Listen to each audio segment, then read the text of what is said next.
Le Mirage 2000, le 2000N, comme tous les Mirage 2000, a été le premier avion français équipé de commandes de vol électriques. Une bien brave bête qui m'a donné beaucoup de bonheur et de joie. C'est un très bon moteur, très bonne fiabilité. Pareil, il ne m'a jamais causé le moindre souci que ce soit en 700 heures. Son radar, l'Antilope 5 TC, comme traitement cohérent.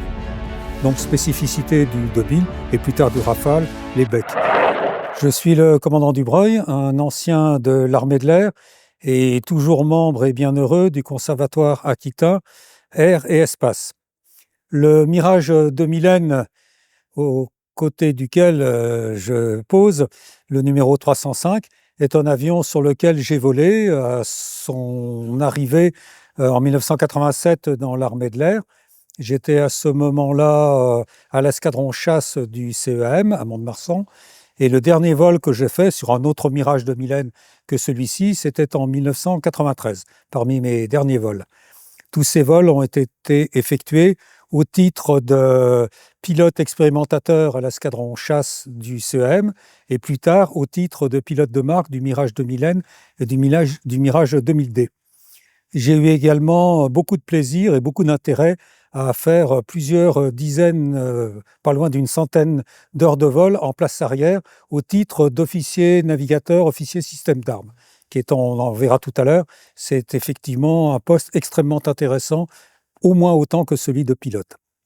Outre ce 2000N 305, au CAEA, nous disposons également de 3 autres avions ou maquettes, un avion complet, le prototype du Mirage 2000B, avec ses spécificités et les communalités avec le 2000N, dans la mesure où il partage en tant que biplace la même cellule Mirage 2000. Existe également une cellule d'aménagement électrique qui permet de prévoir au stade de développement de l'avion par où vont passer les différents câblages, où vont être disposés les différents équipements et tous les torrents électriques qui les relient. Une autre maquette qui, pour le coup, comporte les aménagements électriques complets est dédiée aux essais d'ambiance radioélectrique forte. Par exemple, à proximité d'un radar de grande puissance, qu'il n'y ait pas des problèmes d'interférence dans les équipements avions. En cas d'orage, mais enfin c'est encore une autre maquette, que l'effet de la foudre ne soit pas trop perturbant pour les différents systèmes embarqués. Le Mirage 2000N est un biplace de combat, c'est-à-dire que la place avant est spécifiquement dédiée à ce que va faire le pilote. On y reviendra tout à l'heure. Essentiellement les actions à court terme, le pilotage, le tir d'armement à vue, la gestion de la machine, le réacteur, le carburant et le pilotage. Alors que la place arrière que nous allons voir tout à l'heure plus en détail, elle est dédiée à toute la mise en œuvre du système et la préparation de l'armement. Mise en œuvre du système, ça veut dire, entre autres, toutes les applications radar, recalage, centrale à inertie, tout ce qui concerne la navigation. On y reviendra tout à l'heure. La place avant, on va retrouver les mêmes choses que sur les 2000C et B en ce qui concerne la tête haute.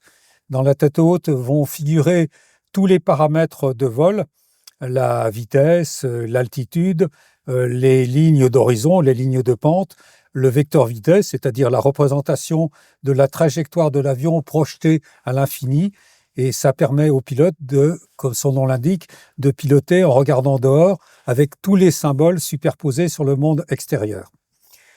En bas, on va trouver une VTB, une visu tête basse, qui elle est complètement différente de celle des 2000 défenses aériennes, dans la mesure où cette tête basse qui s'appelle ICC, indicateur combiné couleur, permet de visualiser non seulement l'imagerie radar, mais également une cartographie couleur, des cartes.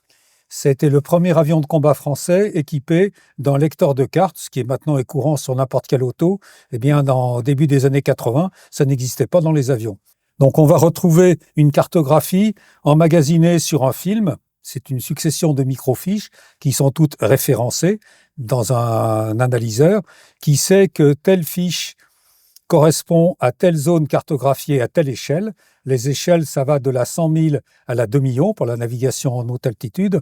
Et en fonction de la position avion et de la route que suit l'avion, l'analyseur de film, il va vite chercher quelle est la vue qui succède à la vue projetée en cours. On peut également visualiser et mixer sur l'indicateur CARTO la carte radar, le mapping, c'est-à-dire le balayage, on y viendra plus en détail tout à l'heure, le terrain exploré devant l'avion en plan horizontal. Donc on va y voir essentiellement les reliefs caractéristiques, les ponts, les voies ferrées, les côtes. Ce n'est pas aussi précis qu'une carte papier.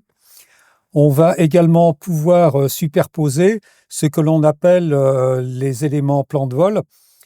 Ce sont des traits, des ronds, des carrés, des éléments que l'on prépare sur le système préparation de mission, qui initialement s'appelait Paloma pour le Mirage de Mylène, sur lequel on va préparer la mission, les différentes routes, les caps associés, les consommations, et on va pouvoir emmagasiner sur une petite cartouche ces éléments qui vont être resservis sur l'ICC en superposition avec la carte radar, CARTO, ou avec la carte géographique. Et la troisième information qui apparaît en tête basse, également en tête haute, et qui est une figuration particulière, c'est les éléments radar en configuration suivi de terrain. On va retrouver des réticules différents, c'est comme une échelle de Jacob qui est projetée à l'infini, qui représente les différentes lignes de crête. Et puis il y a un petit vecteur, enfin un petit directeur d'ordre qu'on a surnommé très tôt le Goupy, comme le gros avion qui transportait des éléments de fuselage d'Airbus des différentes suites de production vers Toulouse, parce que c'est le réticule vecteur vitesse, c'est un petit rond avec deux petits mognons d'ailes et une petite dérive, et le Goupy, eh bien, il enveloppe ce réticule, c'est-à-dire que c'est un gros fuselage là, de Goupy, des ailes bien creuses et une petite dérive. Par contre, la dérive, c'était pas la peine de la grossir, et quand tout va bien, que le pilote automatique fait son travail, il le fait très bien, et le pilote en pilotage manuel, et généralement, il le fait bien également, eh bien, il suffit d'inscrire le vecteur vitesse à l'intérieur du directeur d'ordre, et tout va bien. En place avant, le reste de l'instrumentation est exactement la même que sur les 2000C ou les 2000B, avec à droite, tout à fait à droite, une partie moteur et carburant, le Serval, l'indicateur de menace contre-mesure, enfin l'indicateur de menace radar, un IDN qui va donner la route suivie et l'aiguille qui va donner vers la route à suivre pour rejoindre un certain nombre de buts, la distance. Et sur la partie gauche, on va retrouver les instruments de pilotage classiques, une boule, donc un horizon artificiel sphérique, un BADA, donc qui va donner la vitesse, un altimètre, un variomètre. Et puis, on va retrouver les poussoirs de commande des différents modes pilote automatique et les voyants également, voyants poussoirs, qui permettent d'activer les différents modes du suivi de terrain radar. En banquette gauche, pareil, on va retrouver la manette des gaz, c'est la même. Les commandes dessus, ce sont les mêmes. Les deux postes radio, la commande de train d'atterrissage normal et secours, un certain nombre de petits interrupteurs pour gérer d'éventuelles pannes de commande de vol électrique. On y reviendra tout à l'heure. Et en banquette droite, on va trouver l'IFF, le transpondeur. Et puis mon Dieu, si on va trouver la radionavigation, le VOR, le TACAN. Le Mirage 2000, le 2000N, comme tous les Mirage 2000, a été le premier avion français équipé de commandes de vol électriques. Alors, pourquoi les commandes de vol électriques? Ça présente plein d'avantages, et entre autres, celui de pouvoir utiliser un avion instable.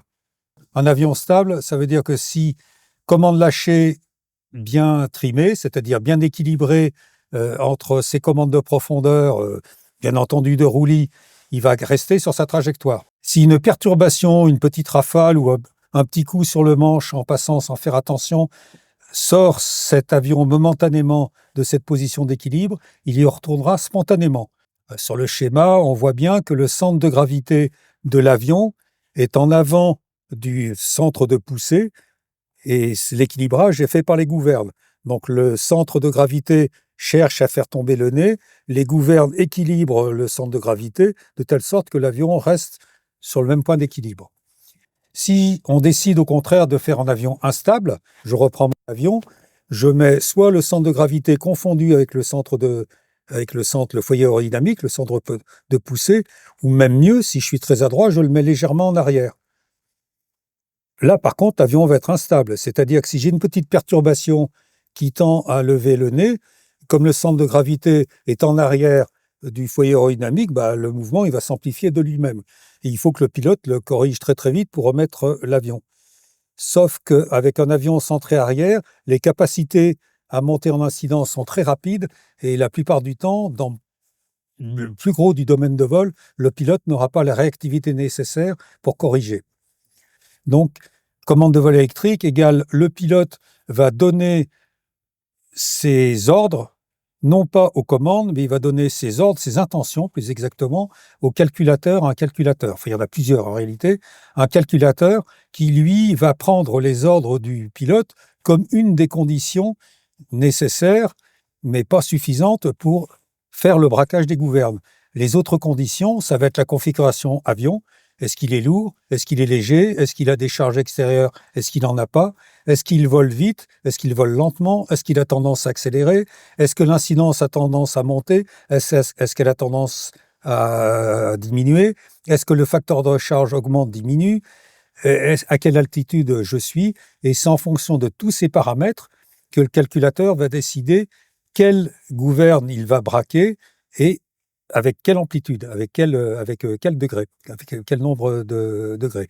Et il le fait ça avec une très grande rapidité, ce qui permet de compenser l'instabilité naturelle de l'avion.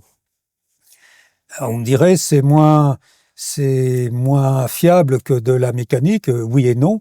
Quand on parlait du Mirage 4 lors de la dernière vidéo, on voyait bien que le système était à peu près équivalent. Les ordres pilotes arrivaient tout à fait au bout des différentes timoneries jusqu'à l'entrée pratiquement des cerveaux-commandes et les tringles, les commandes, les timoneries étaient débrayées de la cerveau-commande quand on était en pilotage électroélectrique, mais s'il y avait quelques soucis que ce soit, on revenait en pilotage manuel. Le secours était donc un secours purement mécanique. Sur Mirage 2000, il n'y a aucune tringle. Les seules tringleries qui existent, c'est celles qui relient dans les biplaces, le N comme le B, comme le D, c'est celles qui relient le manche avant et le manche qui existe également en place arrière et les palonniers. En dehors de ça, en dehors de ces timoneries de conjugaison, il n'y a rien. Si on n'avait pas décidé de mettre un manche en place arrière, il y aurait eu 0 timonerie sur le N. On dirait que les priorités, là, c'est simple, c'est le plus costaud qui gagne, et s'ils insistent lourdement, ils vont finir par casser les timoneries ou arracher la poignée. Mais ça, je crois que ça n'est jamais arrivé. Et la sécurité, elle est faite pour les commandes de vol électrique, dans la mesure, on le verra en faisant le tour avion, que déjà au pied de manche, les capteurs sont doublés ou triplés, au moins doublés. Les informations qui viennent de l'extérieur, l'incidence, il y a 2 palettes. Les prises de pression statique pour l'altitude, il y en a 3. Les prises de pression dynamique, il y en a 3. Et toutes ces informations passent par le filtre d'un système de voteur.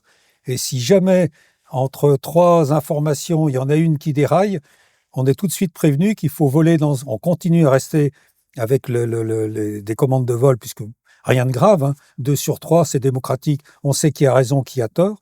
Par contre, si dans le coup d'après, il reste si dans les 2 entrées, il y en a une qui est discordante, là, on ne sait plus qui a raison, qui a tort. Donc, pour se prémunir de cet incident potentiel, dès qu'on a 2 capteurs sur 3 simplement qui sont pris en compte, on doit voler dans un domaine de vol plus petit, de telle sorte que si on se retrouve avec incapable de dire quel est l'élément qui dit vrai, qui dit faux, à ce moment-là, on va voler dans un domaine de vol encore plus restreint, mais qui permet quand même, avec tous les amortissements et des calculs forfaitaires du calculateur, c'est le calculateur, au lieu de dire je prends en compte la vitesse, par exemple, il va dire, dans ce cas de panne où je ne sais plus qui a raison, qui a tort, je dis forfaitairement que je suis à la vitesse d'atterrissage plus 100 km/h. Et pilote, à toi de te mettre dans cette plage de vitesse, parce que là, par contre, l'avion continuera à avoir tous les avantages des commandes de vol électriques, mais dans un domaine de vol restreint. Je dois vous avouer qu'en plus de 700 heures sur Mirage 2000, je n'ai jamais eu de panne commande de vol électrique. Donc c'est un système qui est quand même extrêmement fiable.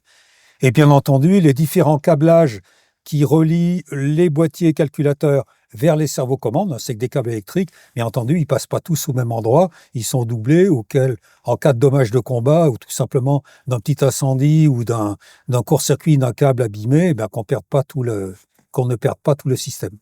Sur le Mirage 2000, on va prendre le cas d'une vitesse stabilisée, d'une altitude stabilisée à 180 nœuds, 350 km/h. C'est en gros la vitesse qu'on a en finale, en ligne droite, quand on va se poser en Mirage 3, en Mirage 4. C'est même plutôt vraiment la vitesse minimale, dès que l'avion est un peu lourd. Sur Mirage 2000, ça ne présente pas de difficulté à tenir cette vitesse en vol horizontal.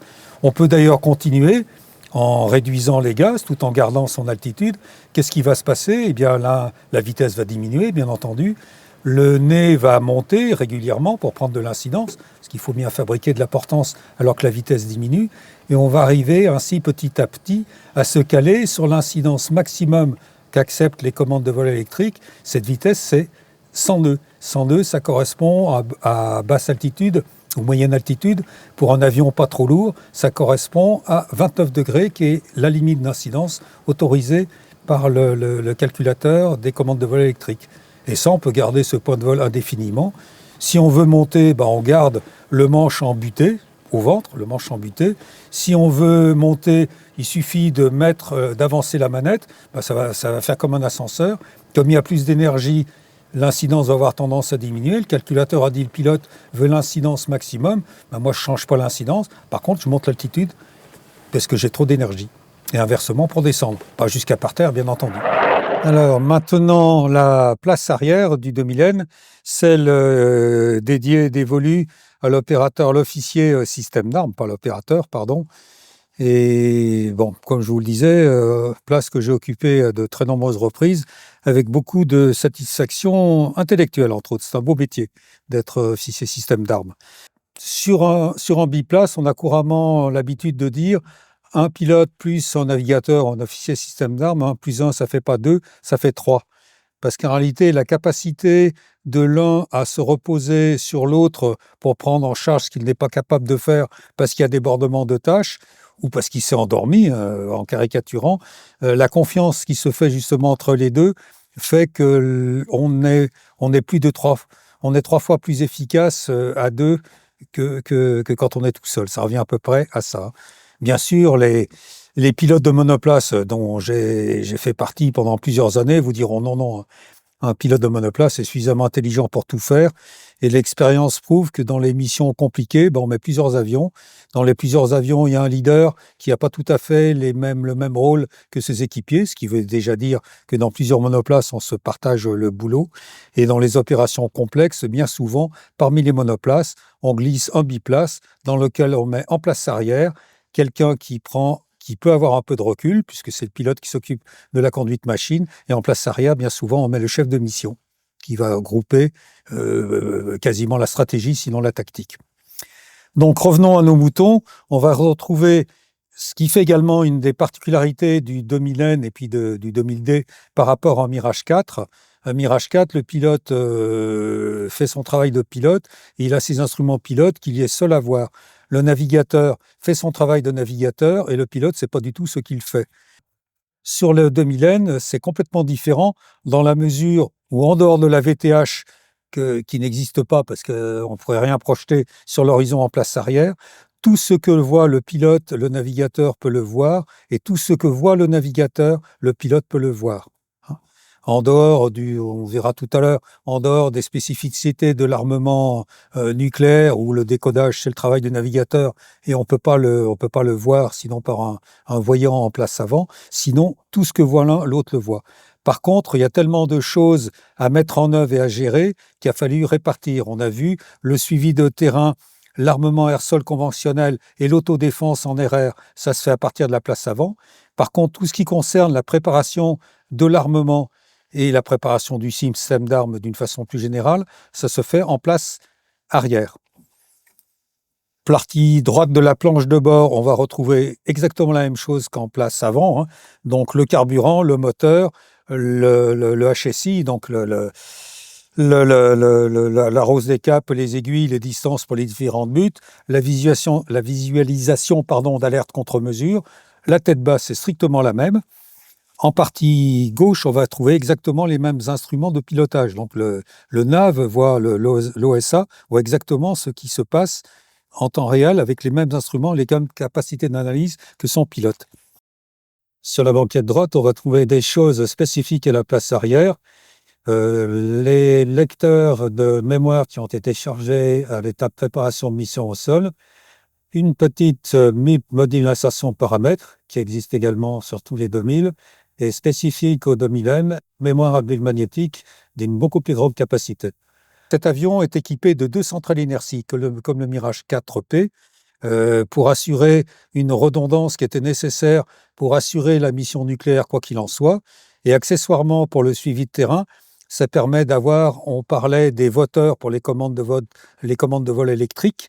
En ce qui concerne le suivi de terrain radar, c'est tout aussi sécurisé. Laisser la main un automatisme à 1000 km/h et 60 mètres d'altitude, il faut quand même un peu de sécurisation. Donc les différentes attitudes de l'avion, elles sont comparées entre 2 centrales inertie qui sont complètement indépendantes et le suivi de terrain radar dit est-ce qu'elles disent la même chose. Et comme pour faire un vote et savoir qui dit tort, qui dit vrai, il faut au moins rajouter un troisième. Le troisième, c'est ce qu'on appelle l'horizon secours ou communément un indicateur sphérique qui, en place avant, pour le coup, est non pas une répétition d'une des 2 centrales inertie, mais un système gyroscopique indépendant à part entière. Et c'est lui qui sert de troisième information et qui permet au suivi de terrain radar de dire « je suis d'accord, les 3 me donnent les mêmes pentes et les mêmes attitudes ». Donc la gestion des 2 centrales inertie par l'OSA en place arrière. Ensuite, toute la gestion des différents buts, des coordonnées des différents buts pour s'aligner, ensuite d'aller d'un but à l'autre ou de dire numéroter les buts si on travaille en plan de vol manuel. Ça se fait également à partir de la banquette droite. Également, les contre-mesures se font la mise en œuvre du détecteur d'alerte, la mise en œuvre du brouilleur, la mise en œuvre du lanceleur se fait également en banquette droite sur une platine spécialisée. Sur la banquette gauche, on va retrouver la manette des gaz qui est conjuguée également avec c'est hérité du 2000 biplace, conjugué avec la manette des gaz avant. Il se trouve que sur la manette des gaz, il y a un joystick qui permet de positionner un réticule sur l'écran radar pour le recalage par exemple, et pour éviter que pendant que justement l'OSA est en train de bien peaufiner la LIDAD sur le repère sur la 3e pile du pont, je caricature un petit peu, eh bien, il peut débrayer sa manette au cas où le pilote bougerait sa manette et ça l'empêcherait de positionner correctement son alidade.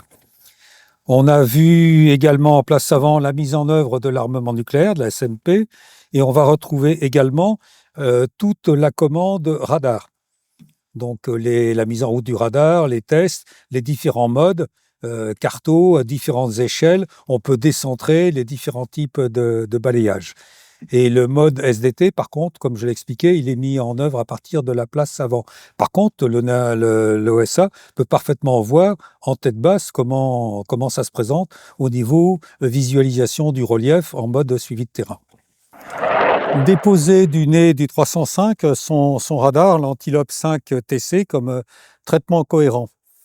Les radars qui équipent les 2000 DA, le C, le -5 avec le RDY, sont des radars multimodes dans la mesure où ils sont capables d'excellentes performances en RR, détecter des cibles aériennes comme le nom l'indique.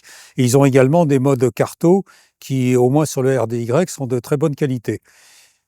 Le radar Antilope 5, lui, il se trouve qu'on rajoute un 3e mode dont on a parlé tout à l'heure, qui est la capacité à explorer un couloir devant l'avion et explorer les hauteurs reliefs qui sont devant l'avion, de telle sorte que des ordres puissent être envoyés et que, soit en automatique, soit en manuel, on puisse passer au-dessus des reliefs sans les heurter. Ce radar travaille, lui, en bande J, l'ancienne bande KU, c'est-à-dire plus haut en fréquence, c'est de 10, on passe en plutôt, disons, entre 14 et 16 gigas. Il y a un avantage, c'est que plus la fréquence est haute, plus l'aérien est de petite dimension. Donc on voit que par rapport à une antenne casse-grain ou une antenne classique de RDM ou RDY, l'antenne elliptique, l'antenne plate à fente de l'Antilope est relativement petite. Ça permet également, comme la fréquence est plus haute, une très bonne définition. Les inconvénients de cette bande de fréquence, c'est qu'elle est davantage perturbée par c'est une bonne définition, des grosses routes de pluie ou des grêlons. Eh bien, cette bande de fréquence va les voir, alors qu'en bande India, ils sont moins clairement visibles. Pour pouvoir travailler en multimode, en suivi de terrain et en cartographie ou en RR, l'antenne peut travailler selon 2 modes de balayage distincts, qu'elle peut d'ailleurs entrelacer. On y viendra. Quand on est en suivi de terrain, là, le radar est à la verticale, on a le nez dans le ciel.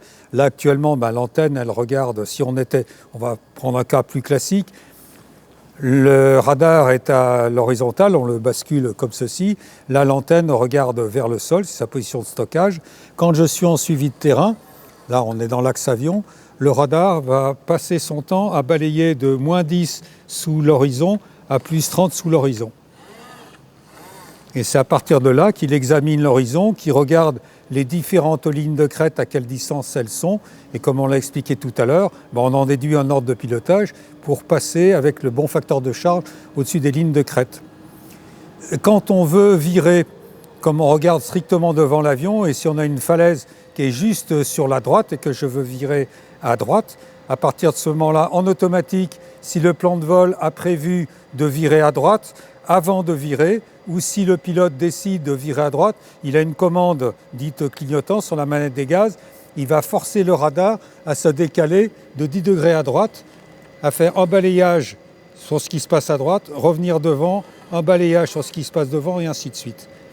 Et le balayage qui a été pris à l'intérieur du virage que l'on veut faire va générer donc des obstacles, des lignes de crête à l'intérieur du virage qui vont déterminer elles-mêmes un ordre. Et dans le balayage virage, si c'est plus bas, on va pouvoir descendre. S'il y a une falaise, eh bien le goupille ne va pas s'incliner. Le donneur d'ordre ne va pas s'incliner, il va monter tout simplement, alors que je voudrais virer.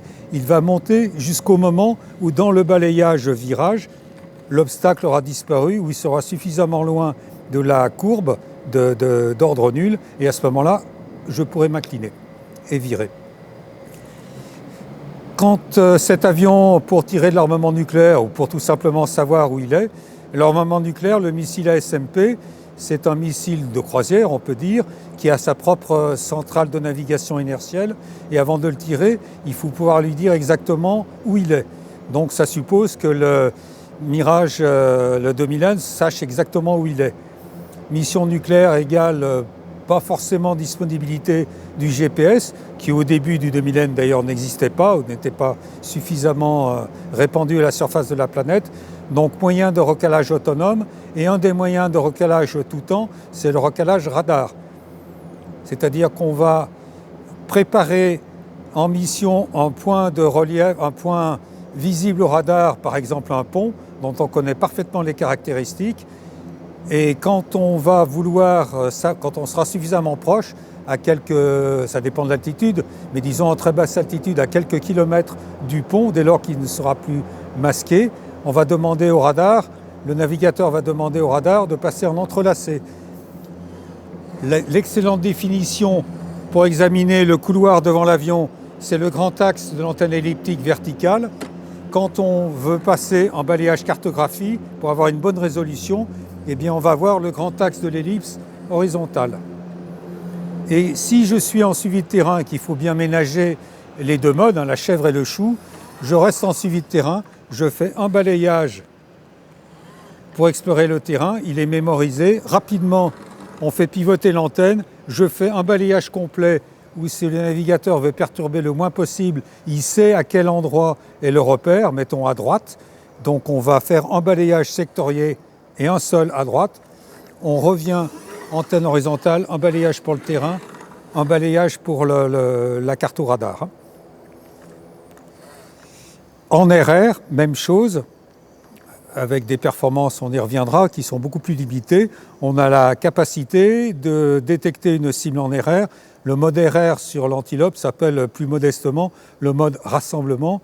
Il permet de rassembler dans les nuages un tanker, un ravitailleur on va pouvoir l'acquérir, disons, si tout se passe bien, à 10 nautiques, à 18-20 km. On va voir le plot sorti et on va pouvoir s'en approcher. Le radar est capable de calculer le site, l'azimut et la distance, ce qui facilite la rejointe. Les pilotes et navigateurs le voient en tête basse et en tête haute. Si on accroche le radar, on a une symbologie, un carré qui existe exactement comme le 2000DA. Si on veut rassembler sur un équipier, les performances, la signature équivalente radar d'un avion de chasse est beaucoup plus petite. Et là, il faut être honnête, on ne fait pas du combat aérien longue distance avec un antilope. Il n'a pas été conçu pour ça. Donc en bref, c'est un radar unique, une seule antenne qui fait tout, parce que le Mirage 2000, il est issu d'un avion de chasse, d'un avion de combat. Il a un petit nez et on était incapable d'y loger les deux radars qui équipent le F-111 américain ou le Tornado, qui a repris une partie d'ailleurs des équipements du 111. Sur le Tornado ou le F-111, il y a deux radars l'un au-dessus de l'autre, deux radars complets avec leur propre antenne. En bas, il y a le radar de suivi de terrain, qui n'est pas beaucoup plus gros que celui-ci. Et au-dessus, il y a un gros radar de cartographie qui fait une excellente cartographie. Et sur le Tornado, de mémoire, il n'est pas très bon non plus en RR. Ce n'est pas son métier. Par contre, il est vrai que la carto du Tornado, j'ai l'occasion de faire quelques vols sur Tornado, la carto radar du Tornado est excellent, parce que c'est un radar qui fait que ça, mais il le fait très bien. En revanche, le radar de suivi de terrain du Tornado, ses performances, il ne fait pas mieux que le 2000, ayant volé sur les deux, et ayant fait voler des pilotes anglais en place avant sur le 2000N, ils ont constaté effectivement que les perfos en suivi de terrain du 2000N étaient largement équivalentes à celles du Tornado.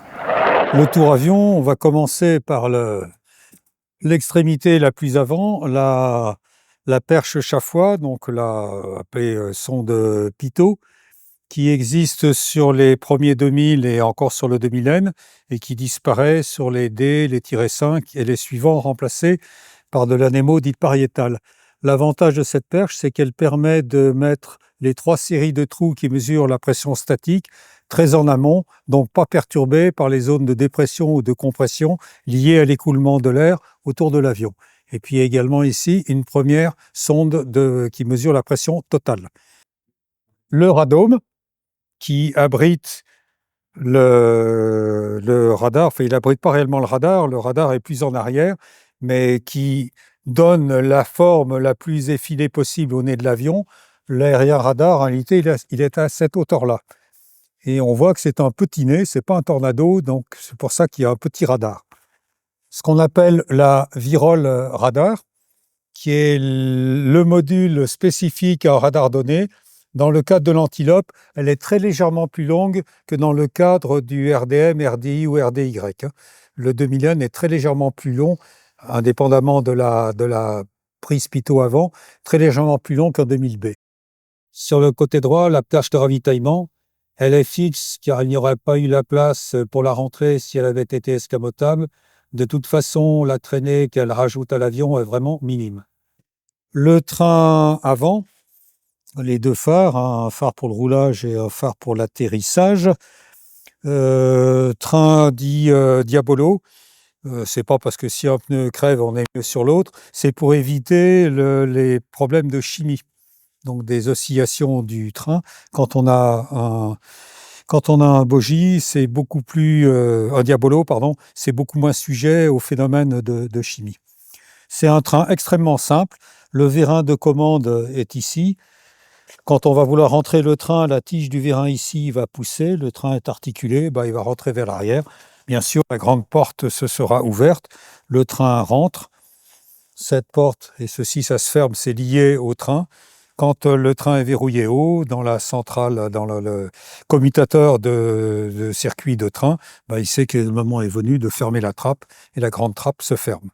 Donc, comme sur tous les avions supersoniques, enfin relativement haut supersoniques, ce qui est le cas du Mirage 2000N, comme de tous les 2000, c'est un avion qui en lice peut voler à Mach 2 sans problème. Il y a des souris, on en a parlé sur le Mirage 4 et le Mirage 3. Plus le point de Mach augmente au-delà de Mach 1,4, Mach 1,35, Mach 1,4, plus la souris va se déplacer et les ondes de choc qui sont attachées à la pointe de la souris vont passer à l'extérieur des lèvres de la manche d'entrée d'air. Bon, la manche d'entrée d'air, on voit qu'avec pas loin de 10 tonnes de poussée en sec, les sections de manche d'entrée d'air sont beaucoup plus grandes que sur un Mirage 3, hein, bien entendu, ou sur un Mirage FA. Si on poursuit sur les côtés de la manchère, pour assurer une bonne alimentation à faible vitesse, au décollage tout simplement, ou même pour rouler, l'air n'est pas comprimé dans la manche, au contraire le réacteur aspire et il met l'intérieur de la manche en légère dépression. Donc il y a des portes additionnelles, il y a sa petite sœur en haut, exactement symétrique, qui sous la dépression, la dépression augmente, est plus forte que la force du ressort de rappel, et cette trappe s'ouvre et ça met plusieurs décimètres carrés d'entrée d'air additionnelle en plus.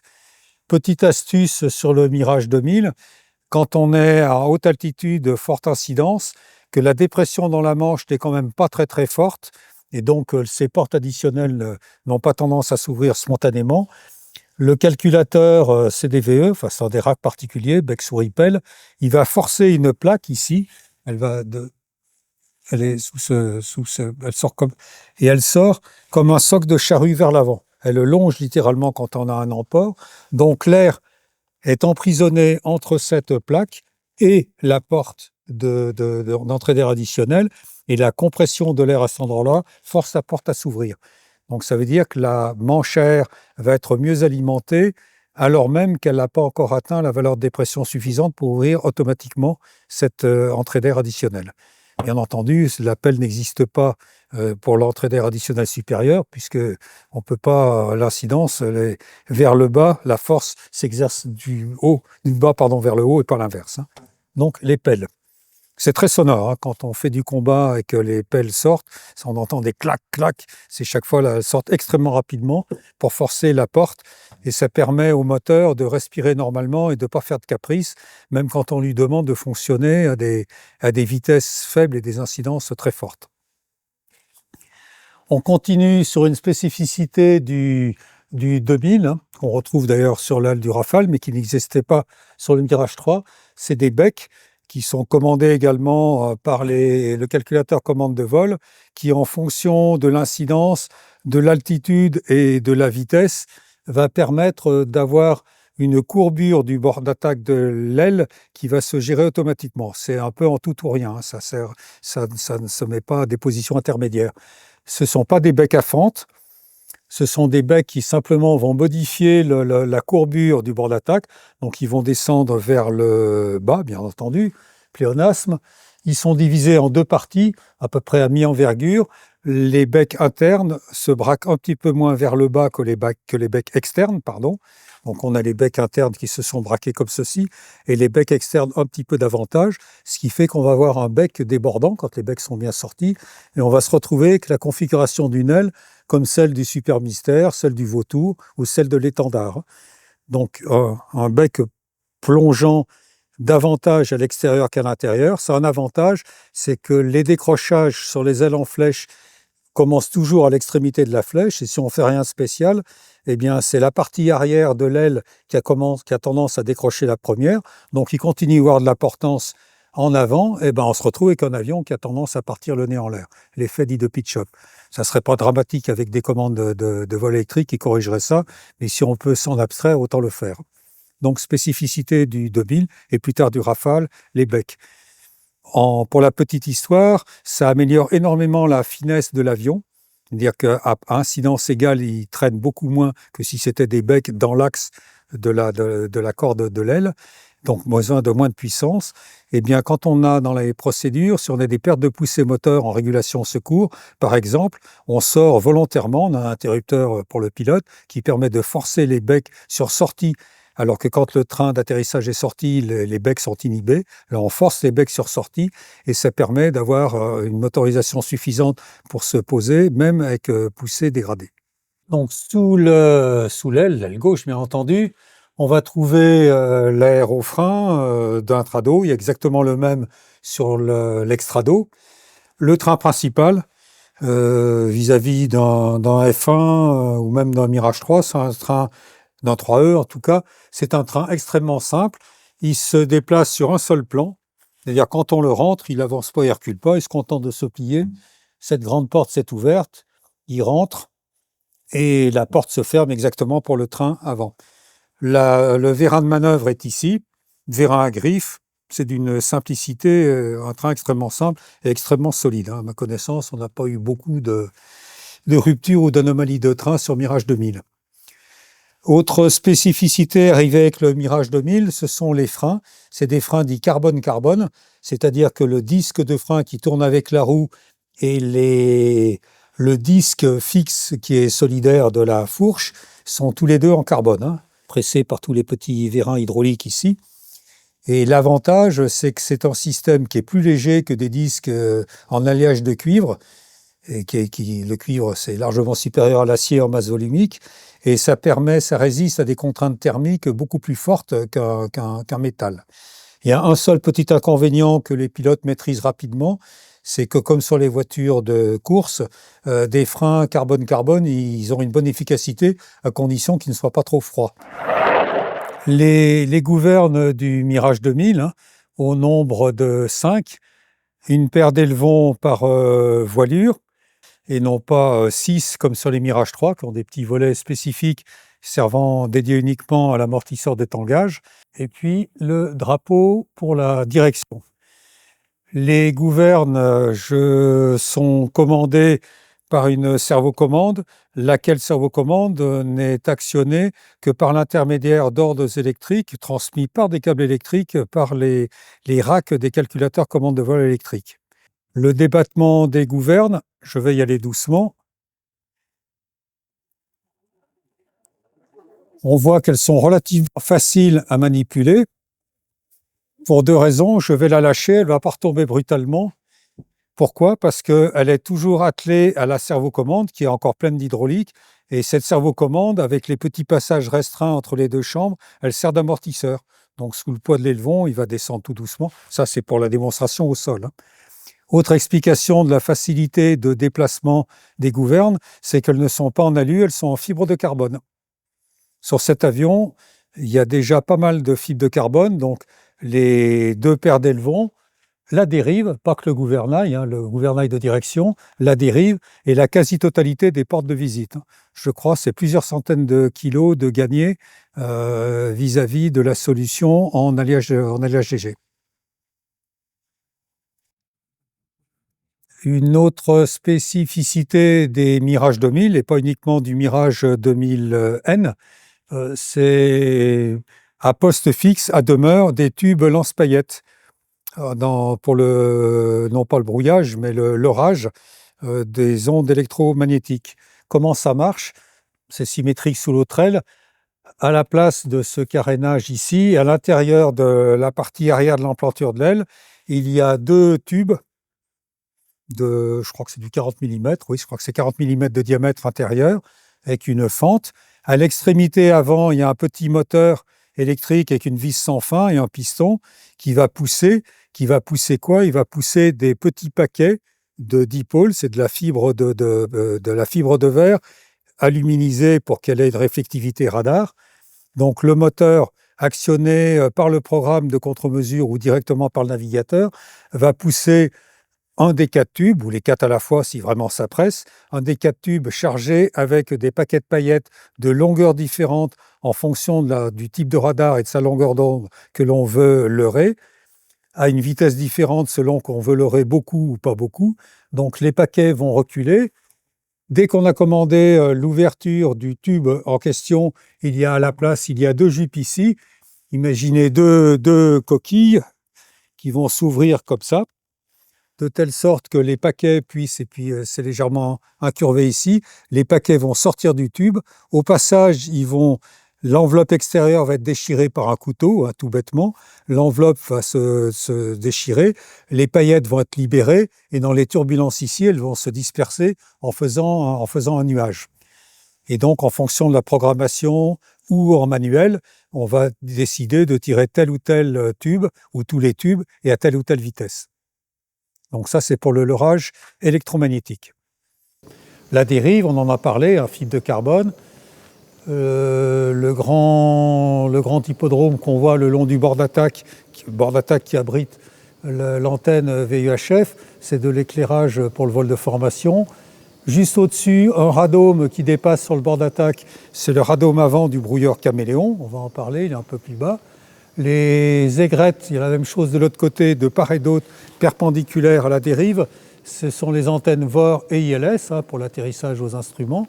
Le drapeau commandé par les CDVE ou en partie un petit peu importante également par le pilote pour le ravitaillement au vol, essentiellement, où il faut les commandes de vol électriques ne savent pas où est le panier par définition, donc c'est le pilote qui lui court après, il faut qu'il ait un peu d'autorité au pied pour déplacer et bien enquiller le panier avec la perche.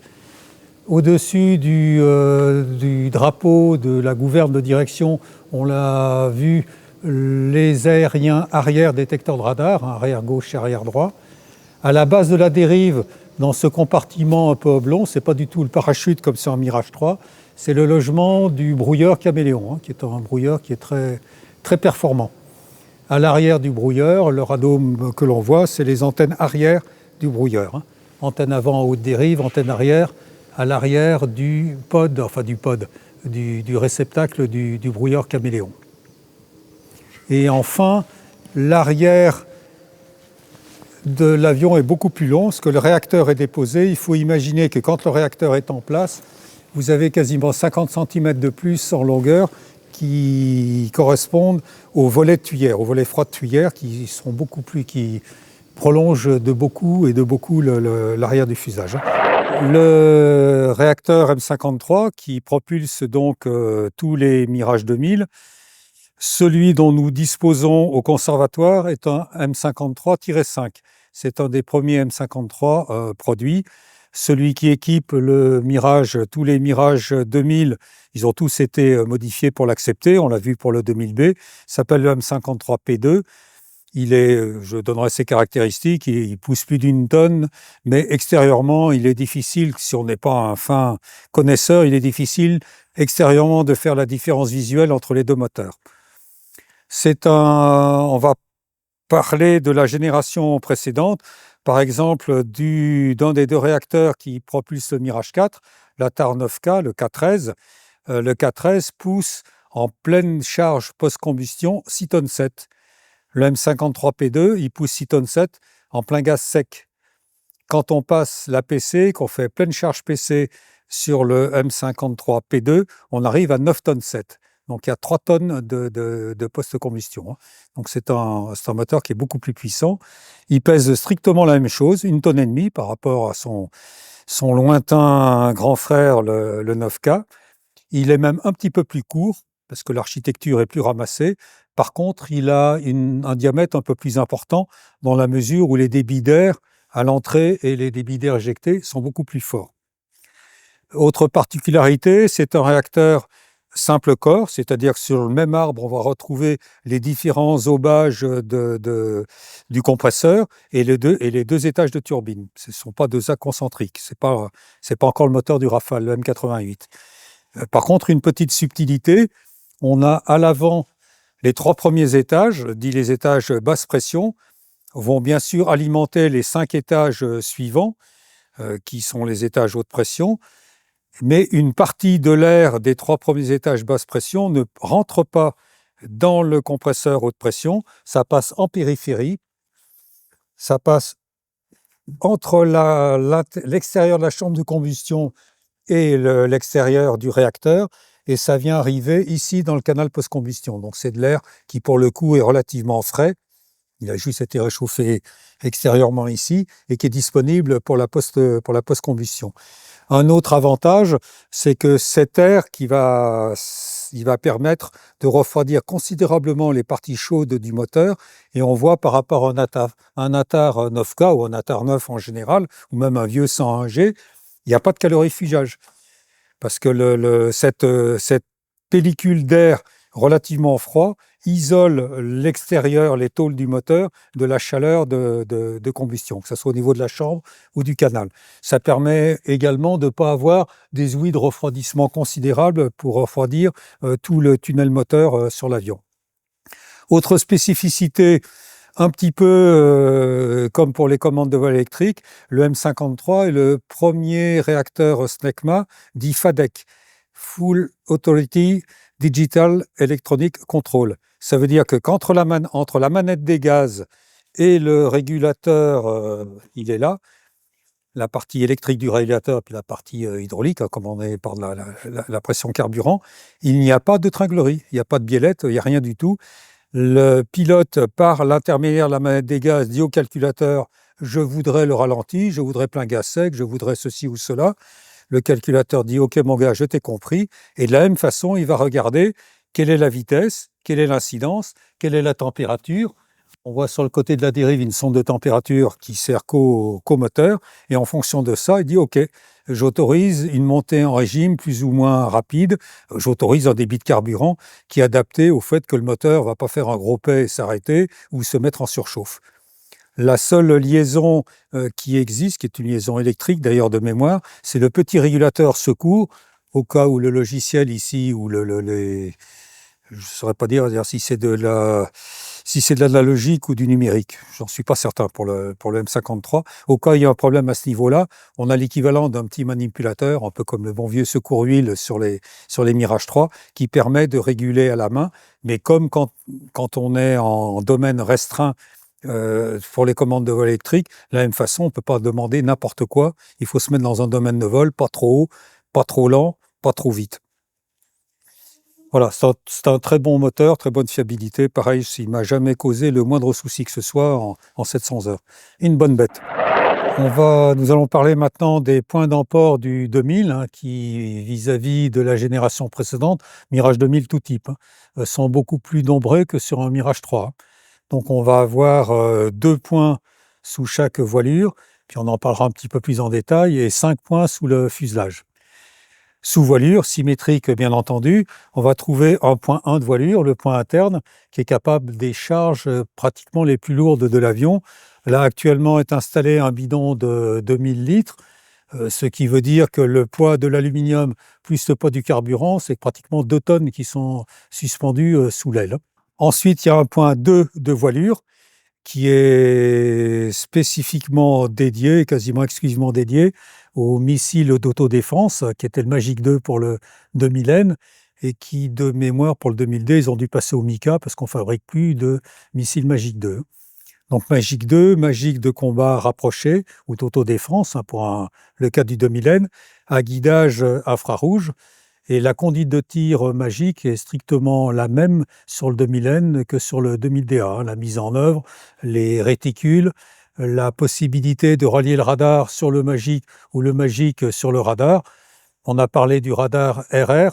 En mode RR, ayant fait un tir d'essai Magic sur 2000N, le Magic a vu l'engin cible plutôt que le radar, hein, alors que sur un avion de défense aérienne, ça aurait été l'inverse. Enfin, à la fin, les deux l'ont vu et le calcul de domaine de tir a pu être calculé.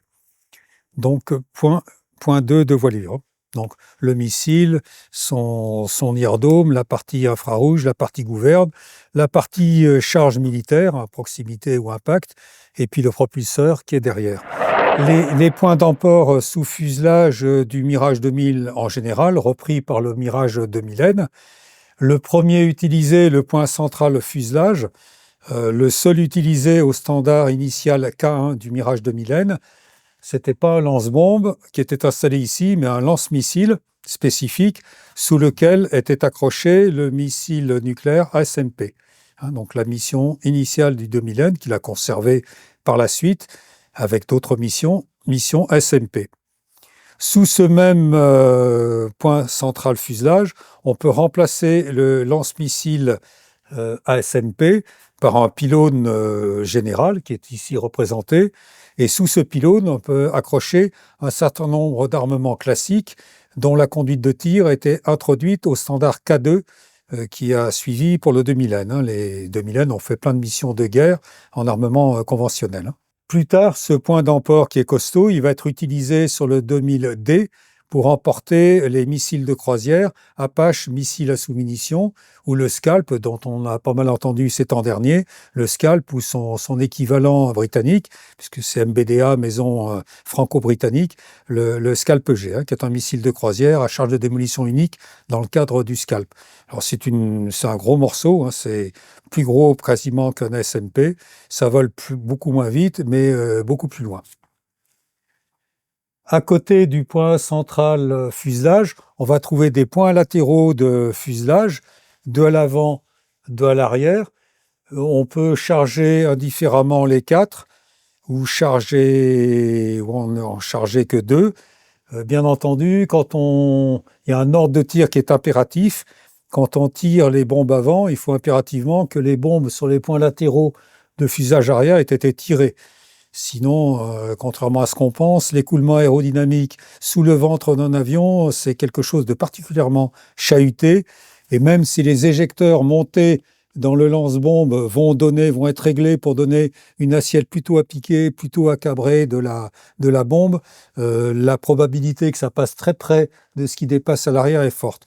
Donc l'ordre de tir, impossible de tirer des bombes avant s'il y en a encore à l'arrière.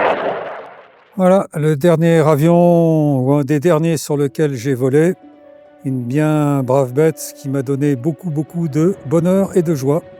Merci mon grand.